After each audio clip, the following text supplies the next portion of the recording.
Vijay Devarakonda below ఆయన text లో ఒక మ్యాటర్ చదివాను, షాక్ అవుతున్నాను. అరే, మన అన్న దేవరకొండ చెప్తే నేను ఇమీడియట్ గా ఈ యాప్ డౌన్లోడ్ చేసుకుంటాను. అలాగే బాలకృష్ణ అట, మంచు లక్ష్మి అట, ఇలాంటి వారు 25 మంది ఇప్పుడు అరెస్ట్ అవబోతున్నారు. ఒకవేళ పోలీసులు వాళ్ళ దగ్గర పొలిటీషియన్స్ డబ్బులు తీసుకొని అరెస్ట్ చేయకపోతే వారందరినీ సుప్రీంకోర్టుకి నేను నడిపిస్తా.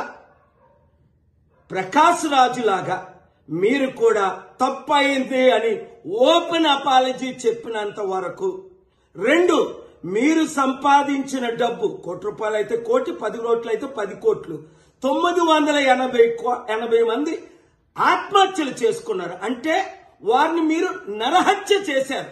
మీ ఇన్ఫ్లుయెన్స్, మిమ్మల్ని ఎంతో ఫాలో అవుతున్న ఈ ఫాలోవర్స్కి మీరిచ్చే గిఫ్ట్ ఇదేనా? మానవత్వం లేదా? దైవత్వం లేదా?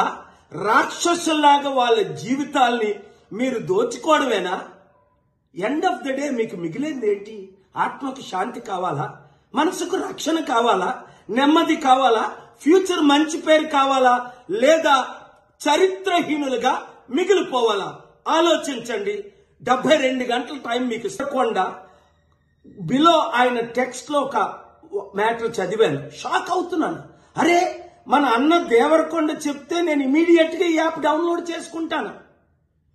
అలాగే బాలకృష్ణ అట, మంచు లక్ష్మి అట, ఇలాంటి వారు 25 మంది ఇప్పుడు అరెస్ట్ అవబోతున్నారు. ఒకవేళ పోలీసులు వాళ్ళ దగ్గర పొలిటీషియన్స్ డబ్బులు తీసుకొని అరెస్ట్ చేయకపోతే వారందరినీ సుప్రీంకోర్టుకి నేను నడిపిస్తా. ప్రకాష్ రాజు లాగా మీరు కూడా తప్పయింది అని ఓపెన్ అపాలజీ చెప్పినంత వరకు, 2 మీరు సంపాదించిన డబ్బు ₹1 అయితే 1 కోటి, 10 కోట్లు అయితే 10 కోట్లు, 980 మంది ఆత్మహత్యలు చేసుకున్నారు. అంటే వారిని మీరు నరహత్య చేశారు. మీ ఇన్ఫ్లుయెన్స్, మిమ్మల్ని ఎంతో ఫాలో అవుతున్న ఈ ఫాలోవర్స్కి మీరిచ్చే గిఫ్ట్ ఇదేనా? మానవత్వం లేదా? దైవత్వం లేదా?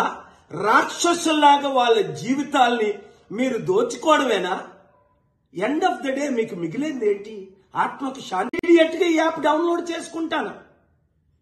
అలాగే బాలకృష్ణ అట, మంచు లక్ష్మి అట, ఇలాంటి వారు 25 మంది ఇప్పుడు అరెస్ట్ అవబోతున్నారు. ఒకవేళ పోలీసులు వాళ్ళ దగ్గర పొలిటీషియన్స్ డబ్బులు తీసుకొని అరెస్ట్ చేయకపోతే వారందరినీ సుప్రీంకోర్టుకి నేను నడిపిస్తా. ప్రకాష్ రాజు లాగా మీరు కూడా తప్పయింది అని ఓపెన్ అపాలజీ చెప్పినంత వరకు, 2 మీరు సంపాదించిన డబ్బు ₹1 అయితే 1 కోటి, 10 కోట్లు అయితే 10 కోట్లు, 980 మంది ఆత్మహత్యలు చేసుకున్నారు. అంటే వారిని మీరు నరహత్య చేశారు.